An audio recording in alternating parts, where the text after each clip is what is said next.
नमस्कार मित्रांनो, न्यू मधुर मराठी या चॅनेलमध्ये आपलं स्वागत आहे। घरोघरी मातीच्या चुली या मालिकेच्या आजच्या एपिसोडमध्ये आता जानकी पाहते खूप गर्दी जमा झालेली असते। नक्की काय झालंय हेच पाहण्यासाठी ती पुढे पुढे जात असते आणि इतक्यात तिचं लक्ष जातं ऋषीच्या हातातील घड्याळाकडे। जानकी खूप घाबरते, तिने ते घड्याळ ओळखलेलं असतं। घाईनेच गर्दीतनं वाट काढत ती पुढे येते आणि रक्तबंबाळ अवस्थेत असं ऋषीला पाहताच तिला मोठा धक्काच बसतो। तिच्या हातातली ती छत्री तशीच गळून पडते आणि तोंडाला हात लावतच ऋषिकेश असं उद्गारत ती पुढे होते। तेव्हाच इकडे आता अवंतिका रस्त्यात उभे असलेली जानकी आणि ऋषीची गाडी पाहते आणि ती बोलते की व दादा वहिनींची गाडी इथे काय करते आणि तिथे इतकी गर्दी देखील जमा झाली आहे, आपण उतरून बघायला हवं। आता अवंतिकाने गाडी थांबवायला सांगितलेली असते।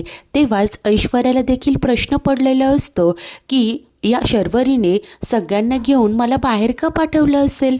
त्याच वेळेला इकडे घरी असलेली शर्वरी काही पुरावा मिळतोय का ते शोधत असते। इतक्यात तिला त्या गुंडाचा कॉल येतो आणि तो सांगतो की मॅडम, ही लॅपटॉपची बॅग आणली आहे, हिचं काय करायचं। तेव्हा शर्वरी सांगते की एक काम कर, ती बॅग आमच्या दाराच्या बाहेर ठेव आणि हळूच गुपचूप निघून जा। तो ठीक आहे बोलतो, तर शर्वरी म्हणते की जे काही असेल ते मला आता त्या लॅपटॉपमध्येच मिळेल। त्याच वेळेला इकडे आता जानकी मात्र ऋषीला या अवस्थेत पाहून प्रचंड घाबरलेली असते। पुढे येऊन ऋषीचं ते रक्त ती पाहते आणि विचारत असते की यांना काय झालं, इतकं कसं लागलं यांना, परंतु कोणाला काहीच माहिती नसतं। जानकी रडतच ऋषिकेश असं म्हणत आता हंबरडा फोडते। तर त्याच वेळेला इकडे ऐश्वर्या, अवंतिका आणि सुमित्रा गाडीतनं खाली उतरतात। त्यांनी हातात छत्री घेतलेली असते, त्या पुढे येतात। आता इकडे सुमित्रा जानकीला पाहते आणि विचारते की काय झालंय। तिचं लक्ष ऋषीकडे जातं। ती म्हणते की अरे बापरे। तर आता ऋषीला या अवस्थेत पाहून अवंतिका आणि ऐश्वर्याला देखील मोठा धक्काच बसलेला असतो। आता इकडे जानकी रडतच सांगते की आई, माहिती नाही, मी आत्ताच आले आणि ऋषिकेशला या अशा अवस्थेत पाहिलं, बघा ना किती लागलंय, किती रक्त जातंय, ते डोळे देखील उघडत नाहीये ऋषिकेश असं म्हणत ती त्याला उठवण्याचा प्रयत्न करत असते। तर तेव्हाच आता अवंतिका विचारते की पण काय झालंय। आता कुणाला काहीच माहिती नसतं। त्यानंतर जानकी म्हणते की बघा नाही किती रक्त जातंय, आपण लवकर यांना हॉस्पिटलमध्ये घेऊन जायला हवं, कोणीतरी मदत करा ना असं म्हणत आता ती मदतीसाठी हाका देत असते। सुमित्राही म्हणते की प्लीज कोणीतरी मदत करा आणि आता त्यानंतर तिथे असलेले लोक ऋषीला उचलून घेण्यासाठी मदत करतात। त्याला गाडीत ठेवलं जातं आणि जानकी आता गाडी घेऊन इकडे हॉस्पिटलकडे निघालेली असते। तर सुमित्रा, अवंतिका आणि ऐश्वर्या तिथेच उभे असतात। तेव्हा अवंतिका म्हणते की आई बघा ना, दादांची अशी अवस्था कशी झाली असेल आणि गाडीला काहीच झालं नाहीये, याचा अर्थ ॲक्सिडेंट तर डेफिनेटली झालं नसेल। तर तेव्हाच घाबरलेली सुमित्रा म्हणते की मला तर काही सुचतच नाहीये, बघ ना हे काय झालंय।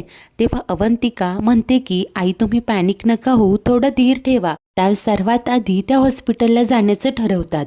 तेव्हाच जानकी ऋषीला घेऊन हॉस्पिटलमध्ये पोहोचलेली असते। त्याला स्ट्रेचरवरनं नेत असतात। ती रडतच बोलत असते की ऋषिकेश, डोळे उघडा ना ऋषिकेश, परंतु त्याला आता आतमध्ये नेलं जातं। तेव्हा जानकी रडतच ऋषिकेश असं म्हणत हंबरडा फोडते। इतक्यात तो वॉर्डबॉय तिला पाहतो आणि विचारतो की जानकी वहिनी काय झालंय। तेव्हा ती सांगू लागते की माहिती नाही, माझ्या नवऱ्याच्या डोक्याला जखम झालीये, खूप रक्त वाहतंय। तेव्हा त्यांना पाहिलं तेव्हा रक्ताच्या थारोळ्यात ते रस्त्यात पडलेले होते। तुम्ही प्लीज जा आणि सांगा ना डॉक्टरांना नीट लक्ष द्यायला, प्लीज सांगा ना तुम्ही, मी हात जोडते। तेव्हा आता वॉर्डबॉय म्हणतो की ताई तुम्ही काळजी करू नका, काही होणार नाही त्यांना, आणि तो तिकडे जातो। तर तेव्हाच सुमित्रा, ऐश्वर्या आणि अवंतिका तिथे पोहोचतात।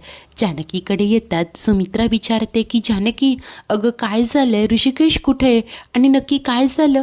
तेव्हा जानकी रडतच सांगू लागते की त्यांना आतमध्ये नेलंय। आई मी बाजार समितीत गेले होते मीटिंगसाठी, तेव्हा तिथे गेल्यावर मला कळलं की एक महत्त्वाचं डॉक्युमेंट असलेला पेनड्राईव्ह घरी राहिलाय, तोच आणण्यासाठी ऋषिकेश गेलेत। आम्ही खूप वेळ त्यांची वाट पाहिली, नंतर मी त्यांना फोनही केला परंतु त्यांनी फोन उचलला नाही। नक्की काय झालंय हे शोधण्यासाठी मी स्वतः येत होते, तर रस्त्यात मला त्यांची गाडी दिसली आणि बाजूला गर्दीचा घोळका होता। नक्की काय झालंय हे पाहावं म्हणून मी खाली उतरले आणि पाहते तर काय ऋषिकेश या अशा अवस्थेत, असं म्हणत ती आता ढसढसा रडायला लागते. ऋषीसोबत नक्की काय झालं, त्याला कसं लागलं, काही कळायला मार्गच नसतो. सुमित्रेलाही खूप वाईट वाटत असतं. तर अवंतिका जानकीला धीर देत बोलते की बहिणी नका काळजी करू, दादांना काही होणार नाही, ते ठीक होतील. तेव्हा सुमित्राही म्हणते की हो, त्याला काही होणार नाही, ठीकच होईल माझा ऋषी, काही होता कामाच नाही, आणि जर तसं झालं ना मी देवाचं तोंडही पाहणार नाही. तेव्हाच ऐश्वर्या मनाशी विचार करते की हे सगळं ते शर्वरीने तर केलं नसेल ना, तिला फोन करून विचारायलाच हवं. आणि आता लगेच ती बाजूला येते, या शरूला कॉल करते. शरू लॅपटॉपची बॅग घेऊन जातच असते. आता ऐशूचा कॉल येताच ती म्हणते की हो बोल ग. तेव्हा आता ऐश्वर्याला तर खरं मनातनं खूप राग येत असतो, परंतु ती स्वतःवर कंट्रोल करते आणि शांतपणे म्हणते की हॅलो शर्वरी, आम्ही रस्त्यातनं जात असताना आम्हाला ऋषिकेश दादा जखमी अवस्थेत सापडले, खूप लागले त्यांना. आय नो हे सगळं तूच केलं आहेस. तेव्हा शर्वरी क्षणभर गप्प राहते आणि नंतर बोलते की स्मार्ट आहेस तू, बरोबर ओळखलंस तू, हे सगळं मीच केलंय. ग दादाला खूप लागलंय असं म्हणते, खूप सिरियस आहे का? तेव्हा ऐश्वर्या सांगते की रक्त गेलंय त्यांचं खूप. ते ऐकून शरू क्षणभर गप्प होते आणि पुढे म्हणते की बरं ऐक आता, तू सरळ हे सगळं जानकी बहिणीनेच केलंय असं आळ घे. हे बघ, तिनेच ऋषिकेश दादावर हल्ला केला असं सांगून तू सरळ मोकळी हो.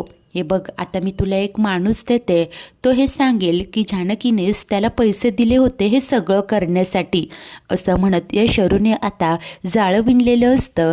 हे सगळं ऐकून क्षणभर ऐश्वर्यालाही धक्काच बसतो. मनात तर तिला चीड येत असते, परंतु ती स्वतःच्या रागाला आवर घालते आणि अखेर बोलते की ठीक आहे, करते मी हे सगळं, पण आता या लोकांना माझ्यावर संशय येईल, ठेवते मी फोन. तेव्हा शरू देखील बाय असं म्हणत फोन कट करते. ती लॅपटॉपची बॅग घेऊन आतमध्ये जाते. तेव्हाच ऐश्वर्या आता डोळ्यातलं पाणी पुसते आणि शरूचा विश्वास आता कायम ठेवण्यासाठी तिला हे करावंच लागतं. ती पुन्हा इकडे जानकीजवळ येते आणि सुमित्रेला म्हणते की आई हे बघा, तुम्ही रडू नका, शांत व्हा आणि आता आपण घरी जाऊया, जानकी आहे ती बसेल इथे. परंतु सुमित्रा नकार देते, मी इथून कुठेही जाणार नाही म्हणून सांगते. जोपर्यंत डॉक्टर सांगत नाही ना ऋषी सुखरूप आहे, तोपर्यंत मी इथून हलणार देखील नाही, असं सुमित्रा सांगत असते. तेव्हा आता ऐश्वर्या पुन्हा म्हणते की आई तुम्ही हट्ट नका करू, तसंही डॉक्टर इथे फार वेळ सगळ्यांना थांबू देणार नाही. अखेरीस जानकी देखील म्हणते की हो आई, तुम्ही नका त्रास करून घेऊ, ऐश्वर्या बरोबर बोलतेय, तुम्हीच जर का असं खचलात तर काय होईल. ऋषिकेशला बरं वाटेपर्यंत मी इथेच बसून राहील, प्लीज तुम्ही ऐका. तेव्हा आता इकडे सुमित्रा आढेवेढे घेत असते. ऐश्वर्या पुन्हा तिला समजावते की हो आई, इथे थांबल्याने तुमची तब्येत बिघडेल, प्लीज चला घरी. अखेर आता सुमित्रा रडतच तयार होते आणि जानकीला सांगते की पण ऋषिकेश शुद्धीवर आल्यावर मला फोन कर. तेव्हा जानकी रडत रडत बोलते की हो आई, मी कळवेल तुम्हाला. त्यानंतर ऐश्वर्या म्हणते की आई मी आलेच, जरा फ्रेश होऊन येते, अवंतिका प्लीज येतेस का माझ्याबरोबर. तेव्हा आता सुमित्रा मान डोलावते आणि या दोघीही बाजूला जातात. तेव्हाच तिकडनं डॉक्टर जात असतात. त्यांना पाहताच जानकी म्हणते की डॉक्टर, ऋषिकेश कसे आहेत, त्यांच्या डोक्यातनं जे रक्त जात होतं ते थांबलंय का, खूप लागलंय का त्यांना, पुढे काही होणार तर नाही ना, प्लीज डॉक्टर सांगा ना. तेव्हा डॉक्टर म्हणतात की हे बघा, आधी शांत व्हा, आता रक्त व्हायचं तरी थांबलंय, परंतु डोक्याला खूप मोठी कोच पडलीये, 6 टाके पडलेत आणि नशिबाने डोळा वाचलाय बरं का, तू घाबरण्यासारखं काही नाहीये, लवकरच ते स्टेबल होतील. जानकी हे सगळं ऐकून मात्र खूप रडत असते. तेव्हाच इकडे आता अवंतिका ऐश्वर्याला विचारते की काय ग, काय झालं, असं बाजूला का बोलावलं. तेव्हा ती मात्र अस्वस्थ होऊन सांगते की अवंतिका, मी खूप मोठ्या पेचात पडलीये, हे सगळं मी जानकीलाही सांगू शकत नाही. तेव्हा अवंती बोलते की ऑब्वियस आहे ना ग ते, आता बरं तू सांग तरी नक्की काय झालंय. तेव्हा ऐश्वर्या सांगते की ऋषिकेश दादांच्या बाबतीत जे काही झालं ते सगळं शर्वरीचं कारस्थान आहे. हे ऐकून अवंतिकाला तर मोठा धक्काच बसतो. ऐश्वर्या म्हणत असते की आणि तिने मला जे पुढे करायला सांगितलंय ना ते तर याहून भयंकर आहे. आता अवंती विचारत असते की काय काय सांगितलंय त्यांनी. तेव्हा ऐश्वर्या म्हणते की खरं तर शर्वरीनेच मला सांगितलं होतं काहीतरी कारण काढून तुला आणि आईंना घराबाहेर घेऊन जा. तेव्हाच मला काहीतरी संशय वाटत होता, परंतु ऋषिकेश दादांची अशी अवस्था पाहून माझी खात्री पटली, म्हणूनच तर मी शर्वरीला फोन केला, तिला विचारलं हे सगळं तूच केलंय का? तेव्हा ती हो म्हणाली. पॅनिक होत अवंती उद्गारते की अगं काय बोलते तू हे?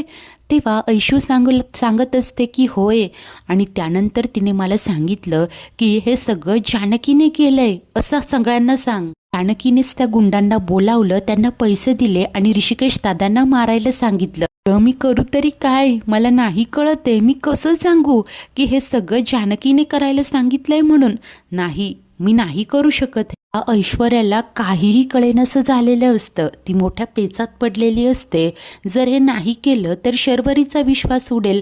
तिला असं वाटेल की मी सगळं नाटकच करत होते. त्यावर अवंतिका म्हणते की ओ गॉड, हे सगळं किती कॉम्प्लिकेटेड झालंय, पण मला सांग आता काय करायचंय? ऐश्वर्या म्हणते की मला नाही कळते ग, नाही सुचते काय करावं. मला असं वाटतंय की शर्वरीने जे सांगितलंय ते मला करावंच लागेल. त्यामुळे तू एक काम कर, या सगळ्याची जानकीला कल्पना दे. तेव्हा अवंती म्हणते की हो, नको काळजी करूस, मी बोलते वहिनीशी. तर त्याच वेळेस इकडे ही शरू ऋषीची बॅग घेऊन घाईघाईने रूममध्ये येते. त्यातले असलेले 2 पेनड्राईव्ह पाहते. त्यानंतर पहिला पेनड्राईव्ह चेक करते, त्यात काहीही नसतं.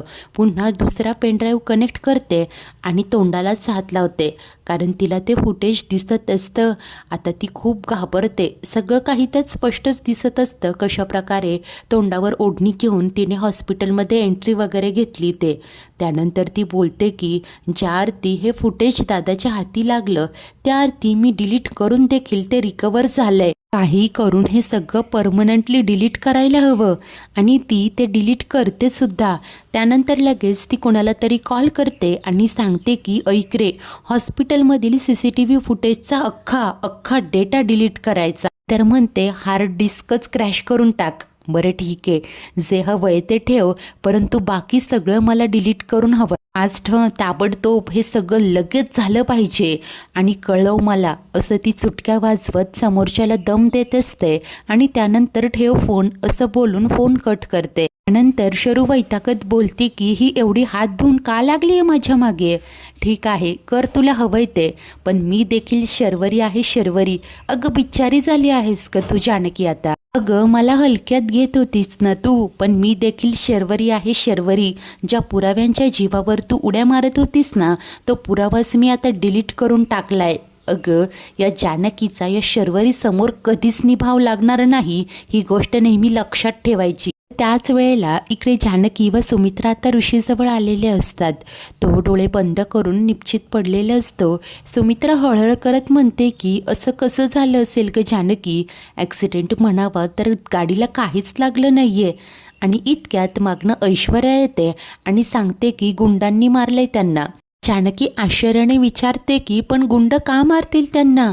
ऐश्वर्या पुढे येऊन म्हणते की दादांचं तोंड बंद करण्यासाठी. घाबरलेली सुमित्रा म्हणते की ऐश्वर्या अगं काय बोलते तू?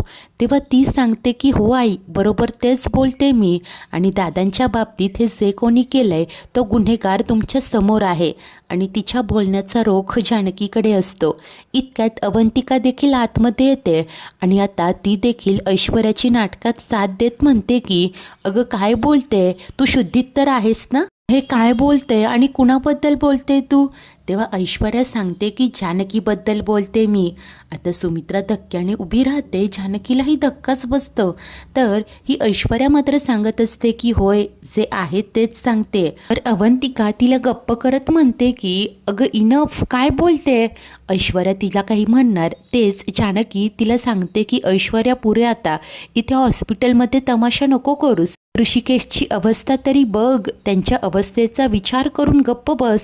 जे काही बोलायचंय ते घरी जाऊन बोल. आणि आता तुम्ही सगळेच घरी जा, मी इथेच ऋषिकेश जवळ थांबते. परंतु सुमित्रा मात्र रागात येऊन म्हणते की नाही, मी कुठेच जाणार नाही, मी इथेच ऋषिकेश जवळ थांबणार. तिचं हे वागणं पाहता जानकी आश्चर्याने म्हणते की आई, अहो हे काय बोलताय तुम्ही? मी आहे ना, मी थांबते ऋषिकेश जवळ. तेव्हा वैतागत सुमित्रा सांगते की अगं तू आहेस ना, म्हणूनच जाणार नाहीये.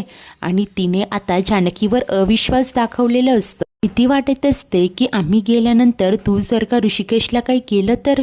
ते ऐकून जानकी अवाक होते आणि बोलते की काय आई, हो हे काय बोलताय? मी का ऋषिकेशला काही करेन? ऋषिकेश माझा नवरा आहे, माझ्या हाताने माझ्या कपाळावरचं कुंकू पुसेन असं वाटतंय, इतका विश्वास दाखवताय माझ्यावर. तर अवंतिका म्हणते की आई, अहो तुम्ही ऐश्वर्याच्या बोलण्यावर विश्वास ठेवताय का? तेव्हा ऐश्वर्या सांगते की अगं विश्वास नाही ठेवायला काय झालं, आईंना चांगलंच माहिती आहे की पैसा माणसाकडून काहीही करून घेऊ शकतो. अवंतिका रागाने म्हणते की ऐश्वर्या, अगं तू तशी आहेस ना, म्हणून जगाला त्याच चष्म्यातनं पाहणं बंद कर. त्यावर जानकी मात्र म्हणते की जाऊ देत ना ग अवंतिका, तू कुणाला काहीही समजवायला जाऊ नकोस. ऐश्वर्या माझ्यावर आरोप करणार याची सवय तर मला झालीच आहे, परंतु आज आईंनी माझ्यावर जो अविश्वास दाखवला ना, त्यावर माझा विश्वास बसत नाहीये. मला हे सहन होत नाहीये. तुम्ही कसं असं? तेव्हा सुमित्रा म्हणते की मला काही माहिती नाही, फक्त इतकंच कळतं की मला माझ्या ऋषिकेशच्या बाबतीत आता कुठलाच धोका पत्करायचा नाही. तेव्हा रडतच जानकी म्हणते की काय म्हणजे माझ्यामुळे ऋषिकेशला धोका निर्माण होणार असं म्हणायचंय का? बोला ना काय ते स्पष्टपणे. सुमित्रा सांगते की मला काही बोलायचं नाहीये, तुम्ही मात्र इथून कुठेही जाणार नाही हे नक्की. तेव्हा आता जानकी म्हणते की आई, मी रिक्वेस्ट करते सगळ्यांना, प्लीज इथून जा, इथे तमाशा नको. ऋषिकेशची अवस्था तरी बघा, आरामाची गरज आहे. अवंतिका तू तरी सांग आईंना. तेव्हा ऐश्वर्या म्हणते की जानकी, अगं ॲनेस्थेशिया दिलाय दादांना, त्यामुळे इतक्यात तरी त्यांना शुद्ध येणार नाही, मुळे तुला त्यांची खूप काळजी आहे, हे नाटक तरी नको करूस. तेव्हा रागाने जानकी म्हणते की नाटक मी नाही तर तू करतेस ऐश्वर्या, आणि कशाच्या आधारावर माझ्यावर इतका मोठा आरोप केलास? अहो विचारा ऐश्वर्याला, ती हा असा आरोप का करतेय? तेव्हा ऐश्वर्या म्हणते की मी सांगते आई, अहो इतके दिवस आम्ही सांगत होतो, मी आणि शर्वरी, की आम्हाला वाटे हवे आहेत, वाटे करा, आणि ही गोष्ट जानकी सोडून इतर सगळ्यांनाच पटली. सौमित्रला देखील त्याचा वाटा हवा होता. हो, इव्हन ऋषिकेश दादा देखील म्हणाले होते की मी बोलतो जानकीशी, ते बोलले सुद्धा, परंतु सौमित्रने सांगितलं की यातून काहीतरी मार्ग काढू. याच संदर्भात सौमित्र आणि ऋषिकेश दादा वकिलांकडे जाणार होते काहीतरी मार्ग काढायला.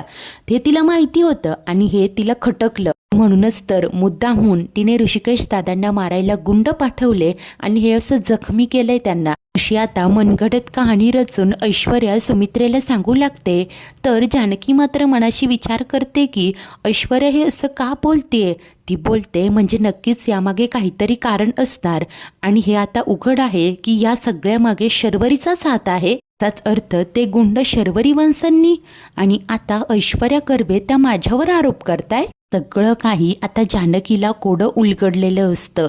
तर तेव्हाच सुमित्रा मात्र जानकीला जाब विचारते की बोल ना, आता या सगळ्यावर तुझं काय म्हणणं आहे? तू काहीच बोलणार नाहीयेस का? बोल ना, हे तुला मान्य आहे की नाही? तेव्हा जानकी म्हणते की आई, कसं मान्य करू मी? तुम्हाला तरी हे मान्य आहे का? मी असं काहीच केलं नाहीये. मी तुम्हाला इतके निर्दयी वाटते का? माझ्याच नवऱ्याला मारायला मी गुंड पाठवेन? नाही आई, अहो मला तर माझं कुटुंब, माझी माणसं, माझी नाती सगळ्यात जास्त प्रिय आहे, प्रॉपर्टी नाही. ऐश्वर्या मात्र म्हणते की हे सगळं तू फक्त आम्हाला दाखवण्यासाठी बोलतेस, ते कशावरून?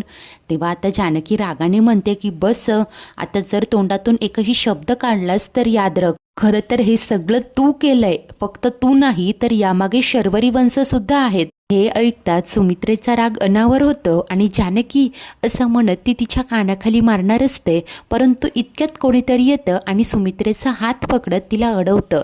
या व्यक्तीचा चेहरा तर दाखवलेला नसतो. मित्रांनो, आजचा एपिसोड हा इथेच संपतो. तर पुढील भागात अवंतिका जानकीला सांगते की त्या शर्वरीनेच ऐश्वर्याला हे सगळं तुमच्या नावावर टाकायला सांगितलं.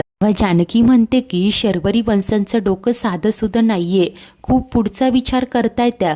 मला खात्री आहे नक्कीच त्यांनी काहीतरी प्लॅन आखलाय. त्यानंतर जेव्हा जानकी ऋषी शेजारी बसलेली असते, तिला एका अनोळखी व्यक्तीचा फोन येतो. हा व्यक्ती सांगतो की नानांचा फोन माझ्याकडे आहे, 1 करोड रुपये घेऊन ये आणि तो फोन घेऊन जा. आता नक्की कोण बोलतंय हे कळण्याच्या आतच या माणसाने फोन कट केलेला असतो. आता तिला शंका येते, हा माणूस कोण असेल? हा सगळा शर्वरी वंशांचा कुठला डाव तर नाहीये ना? हा माणूस शर्वरीनेच पेरलेला असेल का? नानांचा फोन आणि त्यांची डायरी जानकी कसं मिळवेल पाहणे खूप उत्सुकतेचे ठरेल. अशाच नवनवीन भागांच्या डेली अपडेटसाठी आपल्या न्यू मधुर मराठी या चॅनलला नक्की सबस्क्राईब करा. धन्यवाद.